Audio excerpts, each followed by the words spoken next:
Right, I'll be very brief up front. There'll be a little bit of admin later when my colleague Sarah Varney comes up.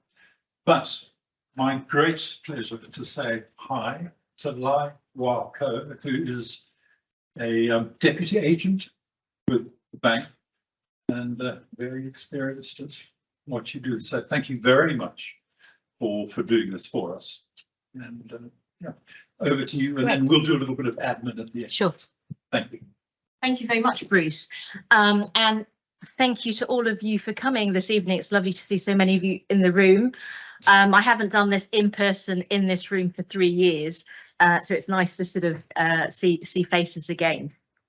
So I'm going to speak for the next 40 to 45 minutes or so about the Bank of England's economic forecast, which we published almost 3 weeks ago, and then there'll be an opportunity for questions at the end. So starting first of all with the headline messages from the forecast that we published, there was some good news in the sense that we are expecting that inflation will fall quite rapidly over the course of this year from the very elevated level currently.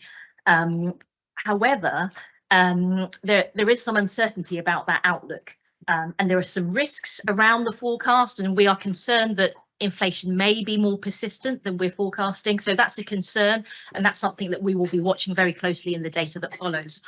In terms of the growth outlook, it has improved relative to a few months ago, but it's still somewhat gloomy. And I'll go on to talk a little bit more about what I mean by that exactly. So starting first of all with official interest rates here in the UK, which we have operational independence over in order to meet our inflation target, which is 2% over the medium term. The Monetary Policy Committee here at the Bank of England has raised official UK interest rates at every policy decision over the past 15 months or so. So that's 10 consecutive interest rate rises, taking official interest rates from an all-time record low of only 0.1% up to the current 4% level. So that's quite a significant amount of cumulative monetary tightening over a relatively short period of time, around 15 months. So that will feel quite painful for quite a lot of people, particularly for people that haven't been accustomed to this level of interest rates, because of course they've been at almost all-time record lows for a long period since the global financial crisis of 2007, 8 and 9. So for almost 15 years, we've had unbelievably low interest rates. And now actually you can think of this more recent period of tightening as being like a normalization of interest rates back to the sort of levels that prevailed pre-financial crisis, as you can see on the left-hand side of this chart. So in that historical context, 4% isn't unusually high. It just feels high relative to where it's been over recent years. And of course, the big question that everybody has at the moment is how much further might interest rates go? How high will they stay for how long? And if and when there may be subsequent rate cuts. That's the big question that everyone is pondering. And in truth, no one really knows the answer, not even the Monetary Policy Committee members. And I don't say that in jest, because even at each of those 10 interest rate decisions going back to December 21, there have always been a mixture of votes amongst the 9 policy committee members, meaning the economic outlook is so uncertain and difficult to gauge currently that even amongst, the esteemed policymakers themselves, they have differences of opinion about what is the right policy stance. And indeed, 2 of the 9 members did not vote for the last interest rate rise, which indicates that they think that rates should actually be lower than they currently are. Whether a majority of the committee will think that later this year or not remains to be seen. Because certainly in all the communications and the media interviews, some members have been stressing that they're very concerned about the upside risk, meaning the risk that inflation will stay higher and stickier for longer than we think might be likely in terms of how quickly inflation comes down. Now, by convention, the Bank of England always conditions its economic forecast on market expectations of interest rates. And this chart is showing those market expectations of interest rates, not only for the UK, shown in turquoise, but also for the States in orange and the Euro area in purple. And it's comparing the market expectations for interest rates in the run up to our February forecast in the solid lines versus what they had been in our previous forecast in November 3 months ago in the dotted lines. And the main thing that I sort of want to draw your attention to from this chart is that market expectations of future interest rates have fallen back quite noticeably here in the UK since autumn of last year. Now, you may recall autumn of last year was quite a turbulent time here in the UK after the mini budget. There's quite a bit of political instability, financial market instability. Indeed, we, the Bank of England, had to intervene in financial markets. Since then, things have been much calmer on the political and financial market front, and that's why market expectations have receded. Now, at the time of our forecast, markets were predicting perhaps another 50 basis points, so maybe a peak in UK bank rate at maybe 4.5%. Now, in the last 2 to 3 weeks since we published the forecast, as is usual, market expectations fluctuate all the time, depending on economic data releases. When UK CPI data came out last week, there was some sort of positive news that inflation was receding. Market expectations dipped a bit. But then yesterday there was some economic data on activity, which was more positive, and market expectations have picked up again. So this is is a changing scene all the time, and it's something that all economists and policymakers will be monitoring closely. Now, at the very outset, I talked about very high inflation here in the UK. It's been at around a 40-year high, so that, the highest it's been in a generation, which has been quite a shock. And of course, it's not just the case here in the UK. It's been very high in many other countries around the world too. I mean, that's mainly due to a combination of shocks. We had COVID, supply and demand imbalances, and then we had Ukraine with a sharp increase in energy prices. I mean, those were the two main global drivers of the pickup in inflation. But here in the UK, we also had Brexit a few years ago, so that has also added to inflationary pressure here in the UK too. So it's been a cumulative effect of all of these negative shocks, which have pushed up inflation to, as I said, a 40-year high. CPI inflation here in the UK has been double digits since last summer, which is unacceptably high, way above our 2% target. And that's why we've been doing all those interest rate rises that I just showed you. Here in this chart, the purple bars, you can see the contribution from energy, and that's very closely correlated with the situation in Ukraine. Now, the way that inflation is calculated, it measures the change in prices versus a year ago. So even if the price level is flat and unchanged, mechanically inflation by itself just happens to fall. So we call that a base effect, because it's determined by what happened a year ago when energy prices and other things were picking up quite substantially. So that's why we think that inflation is likely to fall back. On top of that, as I'll show you in the next slide, there have been more positive movements on wholesale energy prices too. So we're reasonably confident that inflation has peaked already, and certainly that's been borne out in the official data. So CPI here in the UK peaked at over 11% in October. It's been edging down very slightly over the last few months, and it's now just above 10%. We think it will fall to around 8% by the summer, and then in the second half of the year fall back more markedly closer to our 2% target. But as I emphasised, there's lots of risks around the forecast, and we are particularly concerned about the risk that inflation may prove to be more sticky, and it may not come down as rapidly, or it may not come down sustainably to our 2% target in the medium term. And that's a risk that we and other central banks globally need to be alive to.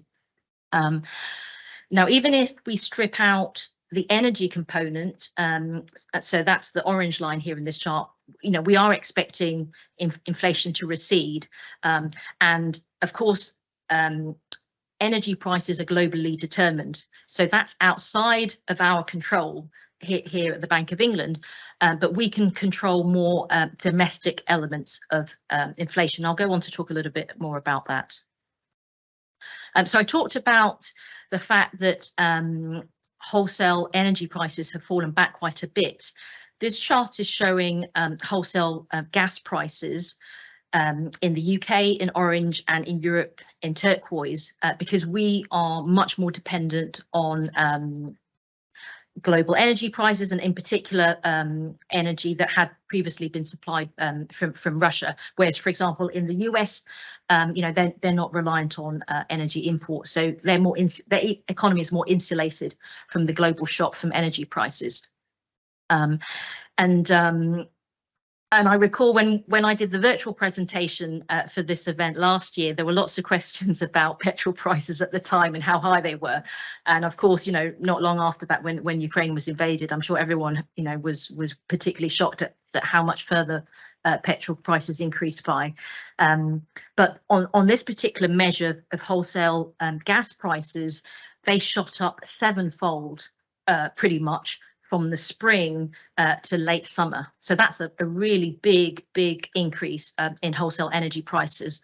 And you may recall back in the summer, there were some really scary news stories about household energy bills potentially peaking at around £6,500 a year. And that was definitely affecting economic sentiment, both for households and for businesses. And that was definitely a frightening time. Now, fortunately, these wholesale energy prices have receded since then, and they've continued to fall into this year, in part because there was a relatively mild winter in Europe. Also, lots of economies in Europe had been filling up their storage of gas. And so that sort of pessimistic outlook in terms of gas dependency has receded. And so looking forwards, that does give us some relief from this particular source of shock in terms of the outlook. And I think households and businesses are given a bit of comfort that concerns about these sort of energy bills are easing, albeit the fact that energy prices still remain high in an absolute level, and they may do for some time still, but at least they're not continuing to rise. Now, I talked about the shock from COVID, and that in particular generated a lot of supply-demand imbalances globally. So, for example, shipping containers were in the wrong place, there were lockdowns, factories weren't producing things, people were stuck at home and they were consuming a lot of goods, and those goods weren't necessarily available or available fast enough, and so that was generating inflation. But coming out of COVID over the last few years, those supply chain disruptions have been receding, fortunately, and that's sort of shown in these measures here. And of course, in China as well, over recent months, they've now abandoned their zero COVID policy, meaning that that constraint from China on their production, and globally, a lot of countries import a lot of manufactured goods from China. That source of inflationary pressure is receding too. So that's a good news story there. Now, those elements in terms of goods, which we, the UK is a small open economy, we import a lot. So goods price inflation here in the UK had been very high, and you can see that in the orange line. But fortunately, it has been coming back down over the past 12 to 18 months or so, and we're reasonably confident that that will be an ongoing trend. However, our concern relates to services inflation, which is shown in the turquoise line, and you can see that that's been picking up quite sharply over the past 12 to 18 months, and we don't think that's topped out yet. And that's the bit that we're going to be monitoring very closely, in part because that's the bit more within our control, because services inflation is more labour generated in terms of maybe going out to eat or drink or having a haircut, these sorts of things.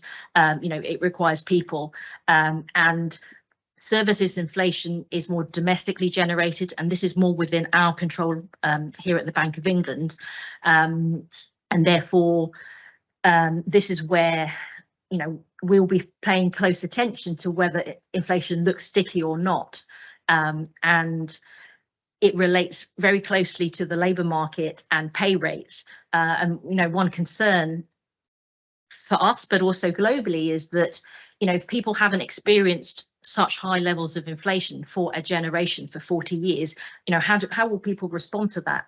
Do they think, oh my God, now we're in a high inflation world and we're never going back to the low inflation world, and therefore their behaviour changes in terms of bidding up their pay rates, companies charging more for their goods and services, passing on those costs through the supply chain. And if that sort of happens, inflation becomes self-fulfilling because it gets baked into the cake and embedded, and that makes it much harder for central banks like ourselves to control inflation and to bring it back to our 2% target. So that's something that we're concerned about, and we're hoping that won't be the case. Certainly in terms of measures of inflation expectations, they still remain quite high. They look to have peaked and are coming down. But that's something that we'll be monitoring very closely. Now, I talked about the importance of pay in terms of the dynamic of pay and inflation. This chart is showing various indicators of pay measures here in the UK, and private sector pay in particular in turquoise, which has picked up very steadily over the past couple of years, and is now above 7%, which is quite high historically. And it's also above the level that we think is consistent with our 2% inflation target. And so we will need to see some moderation in that pace of pay inflation to give us comfort that that, you know, inflation will be coming down towards our target. Otherwise, we'll be worried that inflation will be sticky and it won't come down quite as quickly as we hope. But some of the survey measures do suggest that perhaps pay inflation may have peaked, but this is something that we're monitoring very closely. Now, the area of the bank in which I work is called the agency network, and my job is interacting with businesses, finding out how they're doing, what they're expecting, and once a year, at the beginning of the calendar year, we survey our business contacts about what they're expecting in terms of the pay awards that they're going to give their staff. And this year, they answered that on average, they were going to give a pay rise of about 6%. So not that much higher than the figure that they cited last year.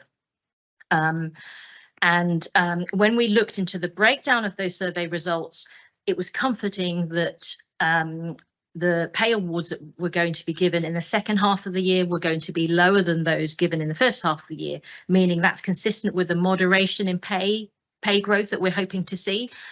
Now, another feature of the labour market, which has been quite unusual recently, is that a lot of employers have been very careful about how they structure their pay awards and have been mindful of this high inflation environment and cost of living pressures on their staff. So many employers have been giving one-off lump sums. You know, you could call it a sort of cost of living payment, or sometimes it's styled as a sort of reward for hard work, but it's one-off intentionally so that it doesn't embed a permanently higher pay level, and it doesn't lock in higher labour costs for firms which may be unaffordable. And it's just a nod to the fact that we are in a temporary period of elevated inflation that's not likely to endure. And so if companies can afford to do it, they have been doing so, and in some cases they've been structuring it so that only their staff who earn below a certain income threshold will be recipients, so that, you know, employers have been very helpful in that regard in terms of looking out for the financial pressures that their staff are enduring at this current time. Now, in the survey responses, we asked about the various factors that companies may be considering when making their decision on pay. And it perhaps isn't a surprise to see that At the top here, most companies were citing high inflation, either currently or expected, as being key drivers as to why they were giving higher pay awards this year than in previous years. But in addition, we have seen very high market rates of pay as well. And that's because the labour market here in the UK has been very, very tight. So companies have been telling us that they're struggling to recruit, to find the right skills, people with experience, and that has been pushing up pay. So in some cases, it may be that, for example, if you've had a staff leaver, you try and backfill that role. Actually, the market level for that job is the pay rate has already gone up quite significantly. So that's an additional source of labour cost pressures on top of the annual increase that companies may be deciding for everyone. Now, offsetting or tempering some of those pay pressures are the fact that obviously we're in a very uncertain economic environment currently, and also companies are concerned about the impact of higher labour costs on their profitability, and so that has been exerting downward pressure on pay. And going forwards, I guess, like many things, whether it's the inflation outlook, the pay outlook, or even our decisions on interest rates, it will all come back to how quickly is the economy growing, and whether or not that's generating inflationary pressure. I mean, we're always thinking about the balance or imbalance between supply and demand and what that means for inflation. So far I've been talking mainly about what economists would describe as the nominal side, so lots of prices. So I've been talking about interest rates, inflation, pay. So this chart is showing the unemployment rate here in the UK, which currently is very low. Actually, it's only 3.7%, pretty low by historic standards. Now, because we are predicting a technical mild recession over the course of the coming year or so, we do expect a loosening of the labour market, and we do expect unemployment to pick up over the next couple of years to above 5%. But 5% is still not that high by historic standards in an economic downturn, and indeed that's a downward revision from the forecast that we've produced in November. We previously thought that the unemployment might pick up to around 6%, but we don't think it will pick up quite as much.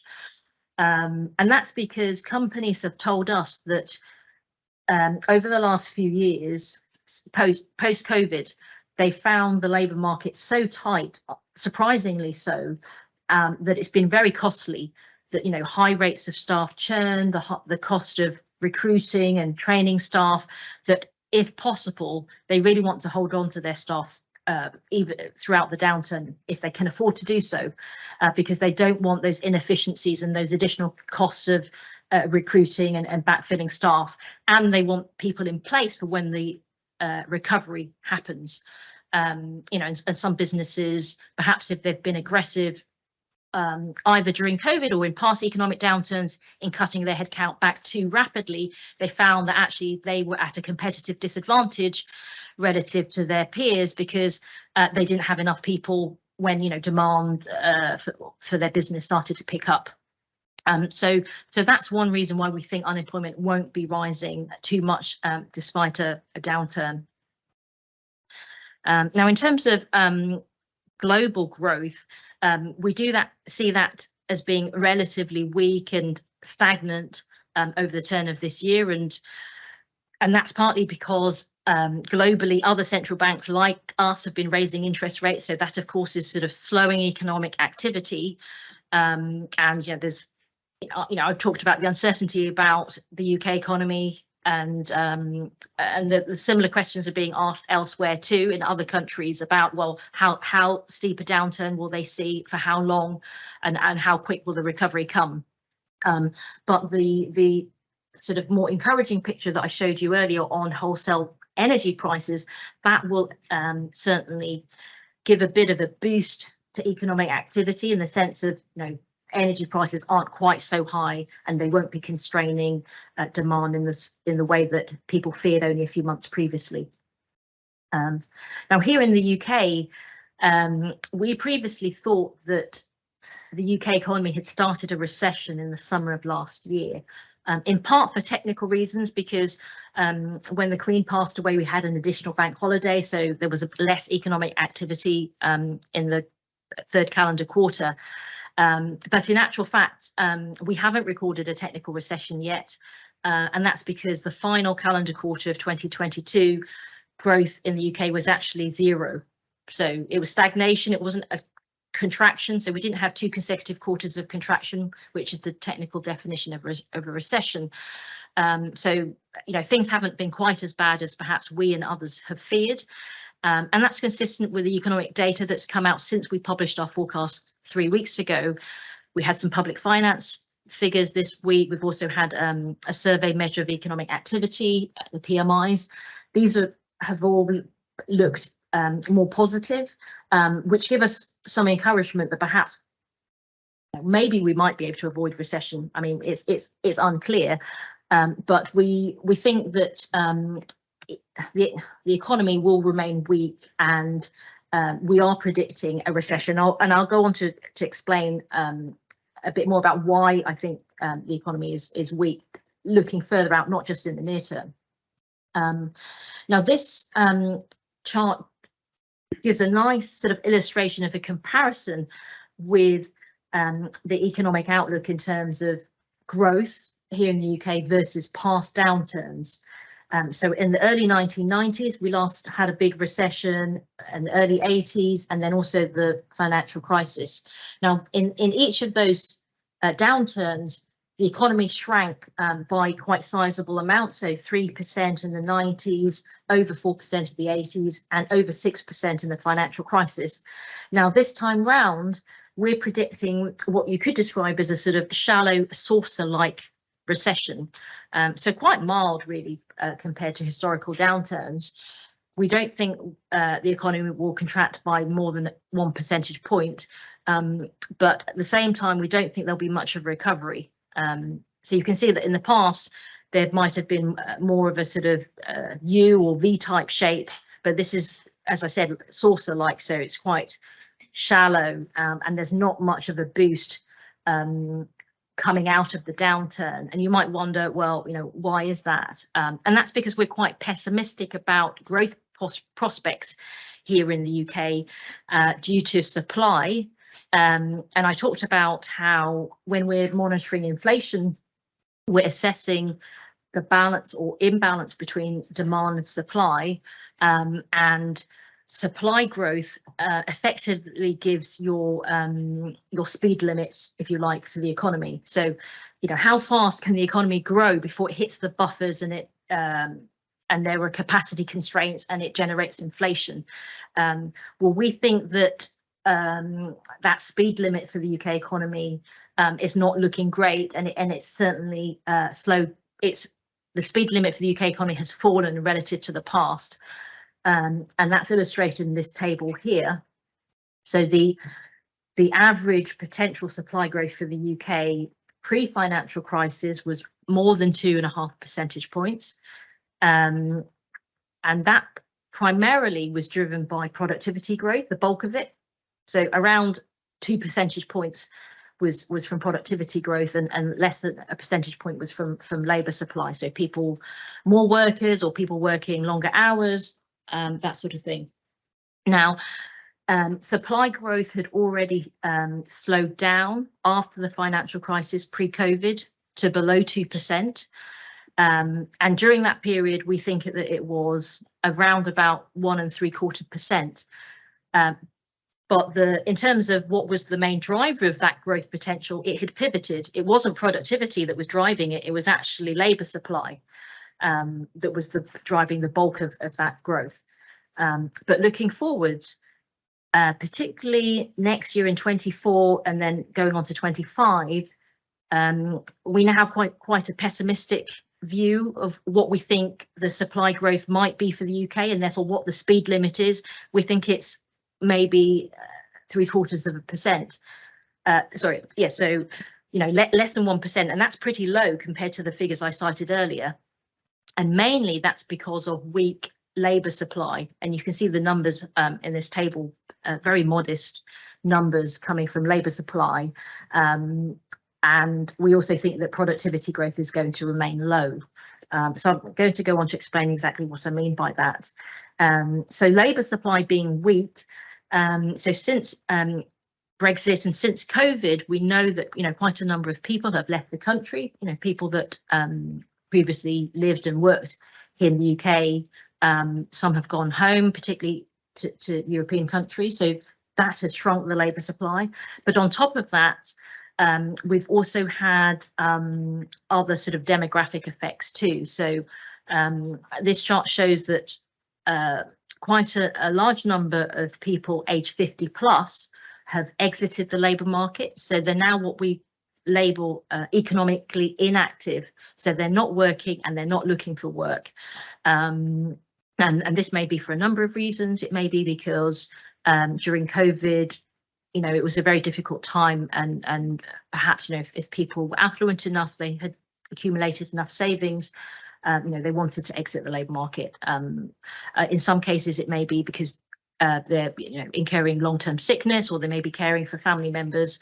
But in terms of the numbers of people, it's very sizable. Some 600,000 to 800,000 less people working in the UK labour market currently versus pre-COVID. So that's a big loss of workers, and that's been a contributing factor to why the labour market's been so tight and people have been struggling to find the right people with skills and experience.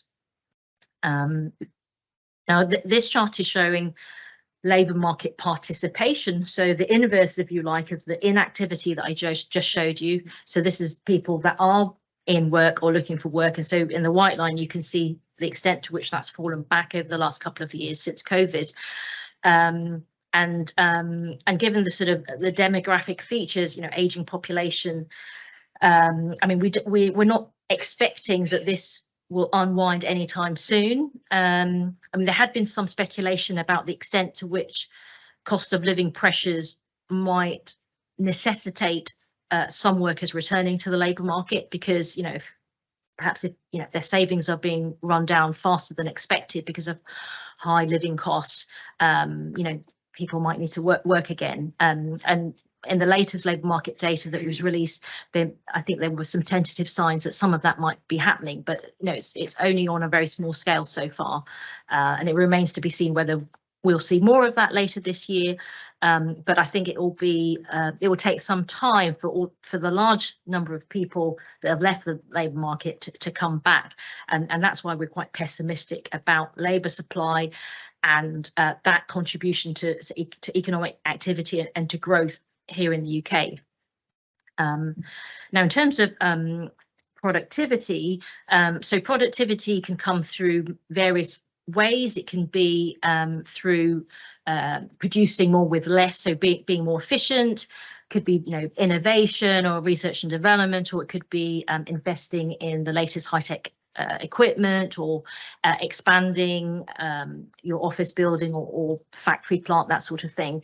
And one key metric that sort of affects productivity is business investment. So this is companies buying equipment or transport or refurbishing their offices, or R&D or software investment. Now, this type of business investment spending has been very weak over the last few years. It was pretty stagnant after the EU referendum, and it fell quite sharply during COVID, and it hasn't fully recovered to the pre-EU referendum level yet. And there's a number of reasons for that. A gloomy economic outlook and uncertainty deters investment. Also, higher interest rates deter investment if companies are borrowing to invest, and also the required return on the investment may be higher, and there may be uncertainty about whether the return on the investment will indeed come within the time frame that you expect it to. So these are all factors which have been dampening investment. I mean, on a sort of modest sort of side point, the high energy prices have incentivized investment to sort of contain energy bills. So, for example, companies have been telling us that they have been, for example, putting solar panels on their roofs or buying more energy efficient equipment. And, you know, and this is this will be helpful for, you know, the whole net zero and climate change sort of progression that we need to see. And these sorts of purchases and changes may not have happened quite as quickly had it not been for the price signal from prices inducing a change in behaviour. So I mean, the last bit of the presentation, you know, has been quite gloomy in terms of you know, the reasons for why supply growth in the UK is not going to be very high, and that will cap growth in the economy, and it also means that it's more likely that the economy will hit the buffers and generate inflation, even though it doesn't feel like we're booming. You know, if we can't really run too fast without generating inflation, then that means that we as a central bank have to be more alert and on guard for those inflation risks that I spoke about right at the beginning. And you know, we are worried that although energy prices falling will definitely pull down on inflation, we're worried that the other non-energy parts of inflation, particularly related to the labour market, we're worried that those areas perhaps don't fall back quite as quickly and as consistently as we hope that they will. So that was all that I was going to say in terms of the economic outlook and the forecast that we published 3 weeks ago. But now there's sort of plenty of opportunity for questions if you have any. But so I believe that some people are going to come with mics. But if you can shout loud enough. Okay, it's this gentleman here. So I have 2 questions. First question is, I think the Fed increased the terminal rate to 4 basis points. I don't know if that will have an impact on the Fed rates. And the second question is, January, there was a unexpected budget surplus, which they said was due to records of the system. How does that tie back to the other sort of growth towards inflation? Yeah. So on your first question about the Fed's terminal rate, I mean, the Fed operates slightly differently to us in the sense that they do give more guidance on their expectations for their own interest rates, and we typically don't. But I mean, the US being the largest global economy, of course, where their terminal rate will influence global financial conditions. And I guess the main channel for us is through the exchange rate. And I haven't talked about the exchange rate in my presentation at all. And you may recall that through last year, you know, sterling was pretty weak, particularly against the dollar. And some of that will be related to interest rate differentials. And in answer to your point about the public finances and the surplus, and so I saw an article in the Financial Times the other day, I think it was yesterday or this morning, that talked about a number of reasons as to why the surplus was bigger than expected. So one of them was more income from self-employed workers, but also I think there were some technical reasons. I think there'd been some spreadsheet error at the Office for Budget Responsibility in terms of the way that they were estimating the monthly figures. And you know, if they give an estimate for the monthly figures, you know, independent economists generally will sort of, you know, benchmark relative to them. But what I would say is that that gives that's another metric which indicates that perhaps the economy isn't as weak as we feared, and that's good news. I mean, we have been seeing more of that of late.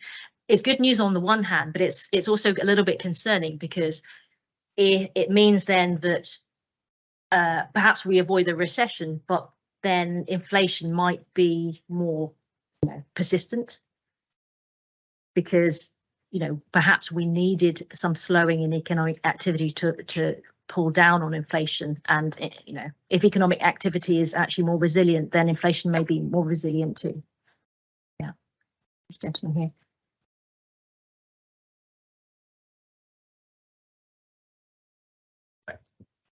So you mentioned that part of your job is to basically do surveys or speak to business and ask questions about the labor force. I just wanted to ask a question if you've been factoring in the metric of productivity of people working from home and if that negatively impacts productivity. So that's something that I and my colleagues do ask about, actually, and I would say it's very sort of mixed. So, you know, I couldn't say definitively that there has been a productivity enhancement or detraction from working from home. And I think the picture has also changed quite a bit through, you know, living through COVID. I think early on, when everyone suddenly almost overnight switched to working from home, I think a lot of people were working very intensely and very long hours and perhaps at risk of burnout because there was no downtime. You know, you couldn't switch off at home, you know, or you had like back-to-back virtual calls all the time. And so you could have said, well, yes, perhaps there was a temporary productivity boost at that time, but of course that's unsustainable. I mean, I've certainly noticed, you know, coming here into the office in the city more recently that there are more people about, and gradually, you know, I mean, we are like 3 years on now from COVID. There does feel to be some normalization, and I think you know one can see it in other metrics as well. If we look at, say, transport usage, you know, people riding on the tube, that sort of thing, and anecdotally as well. You know, even this event, for example, you know, this is the first in-person event for 3 years, and there'll be other organisations equivalently doing the same sort of thing, meaning, you know, people will be out and about, leaving their homes, going to the office. And so I don't think we've quite yet settled on that sort of post-COVID new norm. And also, when it comes to the balance of power, if you like, between the employer and the employee, when the labour markets are very tight, some employers maybe wanted to ask their staff to come in a minimum number of times a week, but they, you know, actually, even if they were monitoring it, they didn't want to enforce it because, you know, some people said, well, you know, if you're going to enforce it, I'm going to go work somewhere else where they let me work permanently from home. But now with the labour market turning and that balance of power adjusting, I've certainly heard through some of my business contacts where employers are saying, well, actually, we might start enforcing it soon. So, you know, I don't think the jury's really out yet in terms of where we'll be on that. Yeah, it's gentleman over there.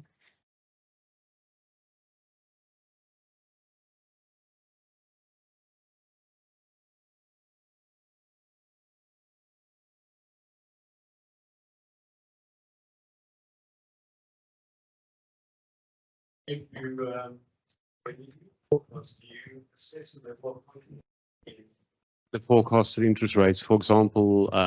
Sorry, can you say that last bit again? So when you do your forecast, do you put a level of confidence behind your predictions? But because I feel, you know, with industrial unrest, teacher strikes, transport strikes, nurse strikes, war in Ukraine, there feels like there's so many edge events that could cause it to be radically wrong. Is that something that you discuss? And if you do, can you share whether that's changed over time?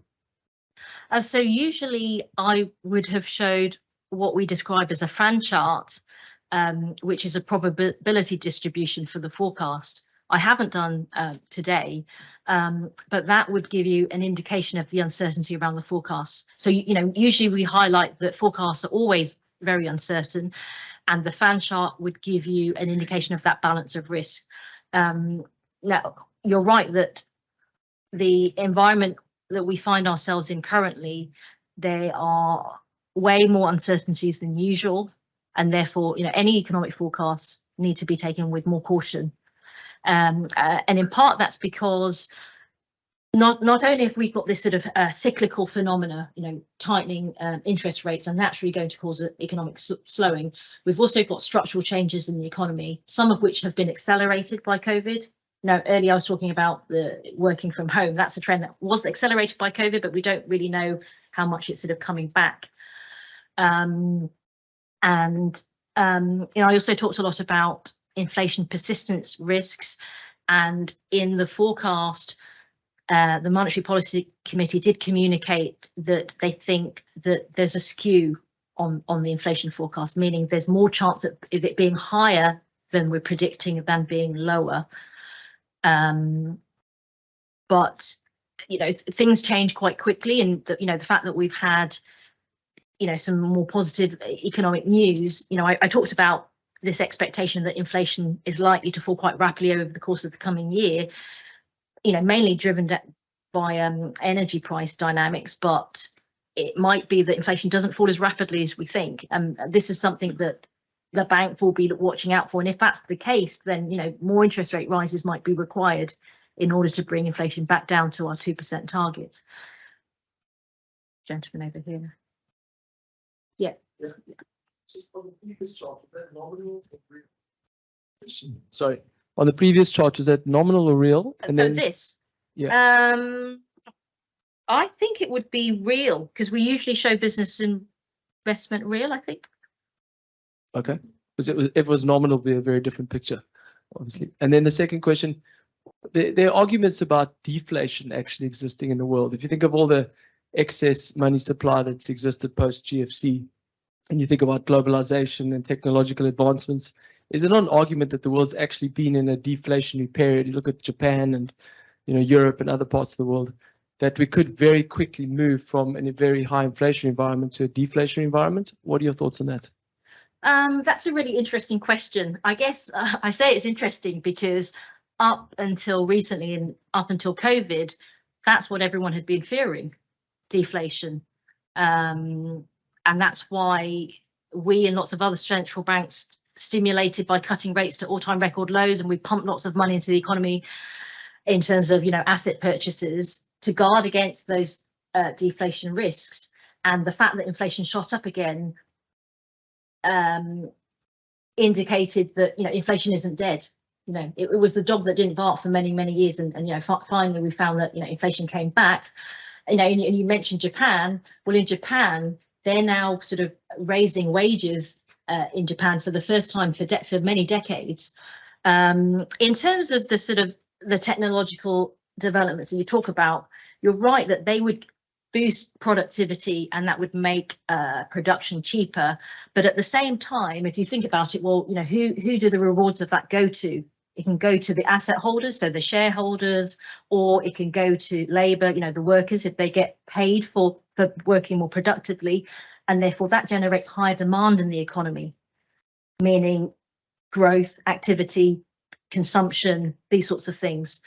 Even if it's leisure. Really, the ultimate determinant of inflation will be the balance of supply and demand. So even if the supply potential might be more positive, well, one would naturally think that there'll be more demand accompanied with that too.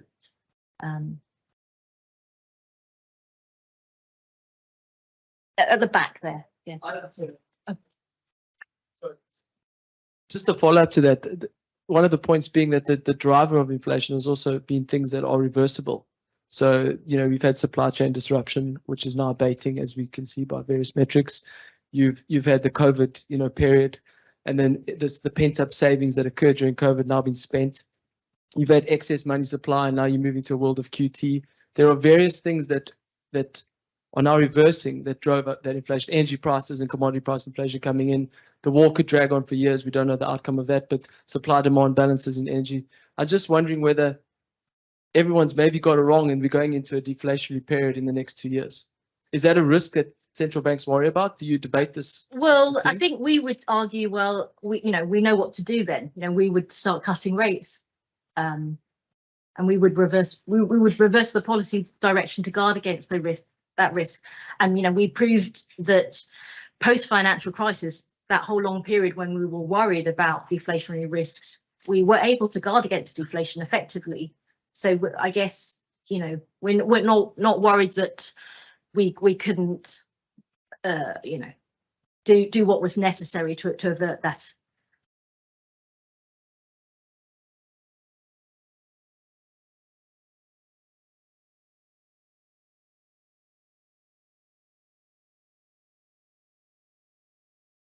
We imagine that if we move to, there was an article in the Financial Times about HMRC and the Bank of England thinking about a digital sterling. And one question that I would have is, as we go to more digitalization and all the rest, we would need structures in place to be able to have this digital sterling. Wouldn't that impact also on the economic output? And I noticed that you'll be looking at around the next 3 to 5 years until 2026. But something like that moving to a more digital currency would actually have long-term effects and ultimately impact on, our target of inflation of 2%. So those were my two questions. Yes. So on the digital currency, I mean, I don't think that's going to be introduced very quickly. I mean, the forecasts that I showed only go out a few years because that's the sort of policy horizon that we're working with in terms of the impact and effect of monetary policy. We and the Treasury have put out a consultation on a central bank digital currency, but I think that's a quite, a radical policy development. We would need to consult widely and also consider, how such a theoretical thing might operate in practice. And so the likelihood of it actually, materializing, I think is some way off just yet. But I mean, to the extent that a digital currency radically changes the fundamentals of economic activity, I don't think we are expecting that so much because there are already lots of forms of digital payments.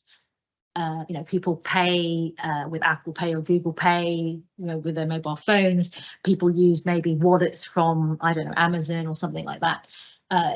The central bank digital currency would just be offering an alternative means to do the sort of digital payments that already happen in the economy. But you're right that it may well stimulate more of those. So you'll have to repeat your first question. Oh yes, sorry, yes, about the impact of interest rate changes already. No, that's a very good question. So one sort of interesting metric is I think only 30% of UK households have a mortgage. There's quite a lot of people who have already paid off their mortgage, or conversely, house prices are so high that people can't afford to get onto the housing ladder. And also another feature of the mortgage market is that over quite a long period now, more people tend to fix their mortgage rates, whereas historically more on floating rates. So that meant that you'd get more bang for your buck, if you like, when we changed interest rates. And colleagues of mine are looking into this. We're sort of monitoring what we call the monetary policy transmission mechanism, and how that works through things like, the wealth channel, collateral channel, the lending channel, all of these different areas. And I mean, there are differences of opinion about the extent to which some of these things have changed structurally over time, and whether these things are, permanent changes or not. But colleagues of mine will be thinking about that very carefully and trying to calibrate what that means for the appropriate policy stance. So I'm just conscious that we're in our final. I think one more question. One more question. So who's got that really burning question? Sorry, just in terms of wage. So you noted there that you were expecting most wage growth to be around the 6% mark and your inflation rate at about 10%. Does that mean in terms of around the country, we're expecting about a 4% real wage loss? Well, so that sort of 6% number is it's whole economy, but in reality, it's sort of more private sector, because I mentioned that the survey is based on our business contacts. And even in the official data at the moment, regular pay growth in the private sector is above 7%, and in the public sector it's lower at around 4%. Someone else was sort of asking about strikes and things. So there's a very unequal distribution of the impacts of the real income pain, and that's something that us, in terms of controlling monetary policy, monetary policy is pretty blunt. It's a policy for the whole country, for everyone, you know, regardless of your income or where you work. So I think, you know, most people are seeing a real income hit of some measure, but it will vary quite a bit, unfortunately. Yeah. I'm conscious we need to be out of the door Yes. by 8. Yes. So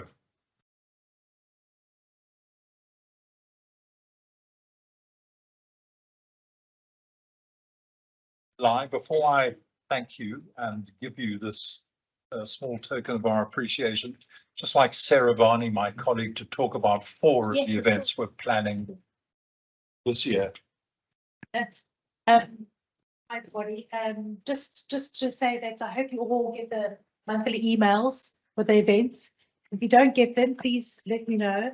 And we've got 4 events that are definitely going to go ahead, that are in the calendar already, which is 4th of March, which is the joint conference, which is done with the Australian and New Zealand Institute, and that's on a Saturday, and it's 8 hours of great speakers, CPD, inspirational, all sorts of speakers. So it's a really good day out.